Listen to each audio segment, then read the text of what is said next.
बच्चियाँ, छोटे छोटे बच्चे, समस्त नागरिक बंधुओं, माता और बहनों, हमारा देश त्योहारों का देश है।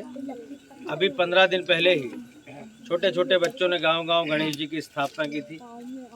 छोटे छोटे बच्चे ही गणेश जी की प्रतिमा को लेकर आने से लेकर उसके विसर्जन तक बड़े उत्साह से भाग लेते हैं।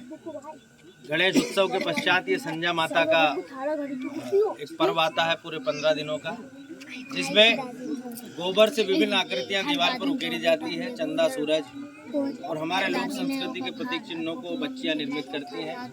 बड़े मधुर संजा के गीत गाती हैं, घर से प्रसाद बनाकर लाती हैं, प्रसाद आपस में बांटती हैं और जब अंतिम दिवस होता है तब उस संजा का सामग्री का विसर्जन करने के लिए नदी और तालाब पर ये सब बच्चे जाते हैं।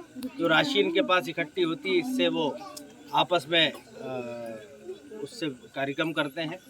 कुल मिलाकर इसके बाद नवरात्र का पर्व आएगा, घर घर घट स्थापना होगी। नवरात्रि के 9 दिन हम मैया की उपासना करेंगे। हमारी जो इस समय फसल आती है, आपने देखा होगा प्रकृति में भी जगह जगह जंगली फूल बड़े पैमाने पर खिलते हैं। बागड़ों में, जंगलों में ऐसे फूल जो वर्ष भर में केवल इसी मौसम में खिलते हैं। इस तरह जो जंगली पदार्थ मिलते हैं, चाहे झुमकी हो, चाहे मक्का के भुट्टे के बाल हों, चाहे उसके दाने हों, चाहे ज्वार के दाने हों, इन सब चीज़ों को इकट्ठा करके संजा की कलाकृतियाँ हमारे यहाँ पारंपरिक रूप से हजारों वर्षों से बच्चियाँ उकेरती आई हैं। छोटे छोटे बच्चे भी उनकी मदद करते हैं, क्योंकि उन्हें प्रसाद भी मिलता है और संजा के गीत भी सीख जाते हैं। हमने भी अपने बाल्यकाल में अपने परिवार में अपनी बहनों के साथ संजा माता का पर्व मनाया, लेकिन शहरों में धीरे धीरे ये त्यौहार विलुप्त हो रहे हैं। जब दशहरा पर्व निपटेगा और उसके बाद छल्ला मांगने की परंपरा भी गांव-गांव अपने हाथों में उम्बी लेकर, ज्वार का पौधा लेकर उस पर अगरबत्ती लगाकर 5, 7, 10 दिन छल्ला मांगा जाता है। कुछ जगह बच्चियां अपने पास में कलश लेकर और गड़वा भी मांगती हैं। कुल मिलाकर ये जो 30 त्यौहार हैं, ये हमारे देश की खूबसूरती है, हमारी संस्कृति को बताते हैं, जो प्राचीन संस्कृति है। इसलिए इन त्योहारों को हर्षोल्लास से सबने मनाना चाहिए। बच्चियां जो आज यहाँ पर इकट्ठा हुई हैं, इन्होंने संजा के गीत सीखे हैं।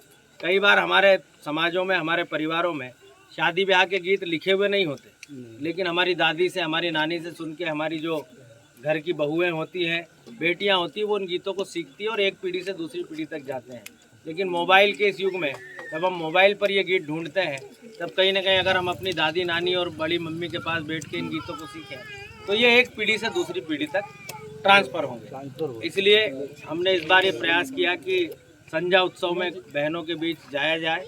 अगले वर्ष गांव के प्रत्येक घर में संजा माता का पूजन हो और संजा माता बने, ये हमारे इस उत्सव की कामना है।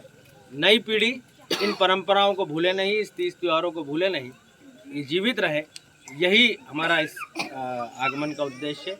आप सभी बहनों को बहुत बहुत धन्यवाद। हम जो प्रसाद लाए हैं वो आप